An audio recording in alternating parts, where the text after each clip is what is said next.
Some years ago, we made a video where we proposed that nuclear fusion reactors would likely not contribute to the grid in the near or mid-term future. Our arguments were thus: too expensive, regulatory not much easier than fission reactors, and we did not have enough of the raw materials to make the reactor work. Our argument was not that the physics doesn't work, but that it would make much more sense to more aggressively fund traditional reactors instead.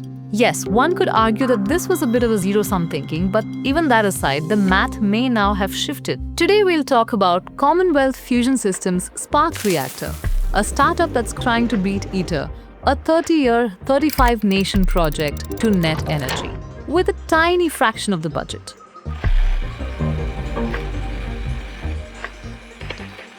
Fission occurs in large, unwieldy atoms that picked up their massive bloat in energetic cosmic events and are trying to move towards stability.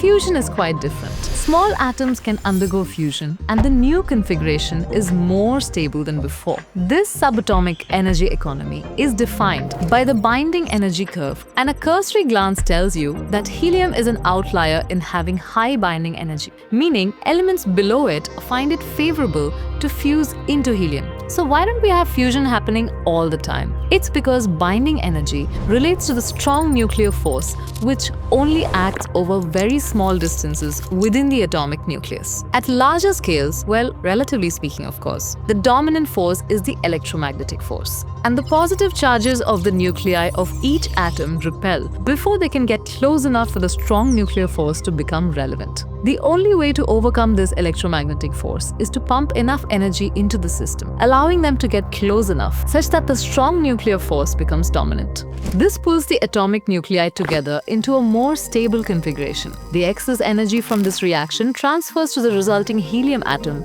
and one highly energetic neutron. So if you want to conduct some fusion experiments, you have three problems to solve. Get deuterium and tritium. Get them close enough to let the nuclear force overcome the electromagnetic force. Then figure out a way to get the energy out from that energetic neutron and find a way to turn it into electricity. Perhaps by boiling a common, well-loved household liquid. Now we're going to take these out of order because problem 2 is way more interesting. And we don't want our viewership to drop like the binding energy graph does after iron.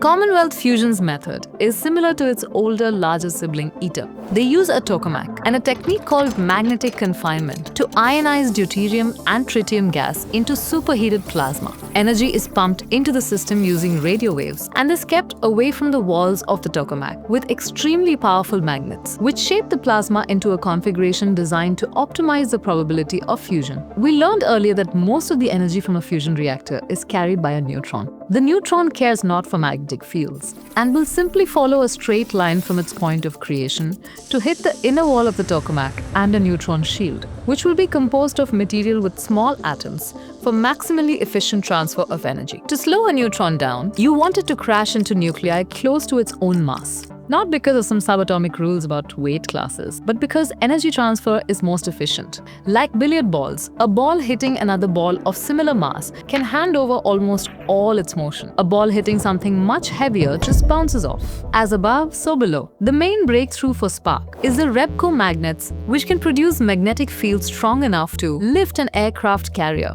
ITER is designed to produce 500 megawatts of fusion heat in a machine with an 830 to 840 cubic meter plasma. Spark aims for around 140 megawatts. Not the same output, but pretty close for what is a much smaller machine. MIT has described Spark as being roughly 12 times more power dense. So Spark reactor, more power, less volume. Verdict? Reactor good. So we're done with the fusion process. Now we'll circle back to step 1, the fuel. Deuterium is common enough that we don't need to worry about it. Around 0.016% of water contains at least one deuterium atom, so not exactly rare. Tritium is trickier. Not only is it exceedingly rare, but the current civilian stockpile is somewhere around 20 to 30 kilograms. And because tritium has a half-life of just 12 years, the stockpile is constantly fading away. Roughly 5.5% of it decays each year, so you need to keep making more. And you know where most of it comes from? The much maligned nuclear fission power plants that we've advocated for incessantly in the past. Okay, there was a period of about 3 years where In a very narrow technical sense, there was no content on the channel, but incessantly nuclear fission plants that we've advocated for incessantly over the years. So, heavy water reactor, like the kind we have in India, use D2O, heavy water, as the moderator and primary coolant. When subjected to neutron flux from the reactor core, this turns into tritiated heavy water, from which most of today's tritium is sourced. Canada, who helped us with heavy water in the early days of our nuclear program, currently provides most of the world's commercial tritium through its CANDU reactors, a grand total of 2 kgs per year. A single gigawatt scale fusion power plant needs roughly 55 kilograms of tritium per year to operate. Canada's entire annual tritium output, the global civilian supply chain, basically could run one enthusiastic neighborhood, probably one with heated driveways and 6 waffle makers per house. So what's the plan? How do we make way more tritium than we currently have, when the tritium is created in fission reactors, making more of which would render fusion redundant? Well, nature usually has a loophole.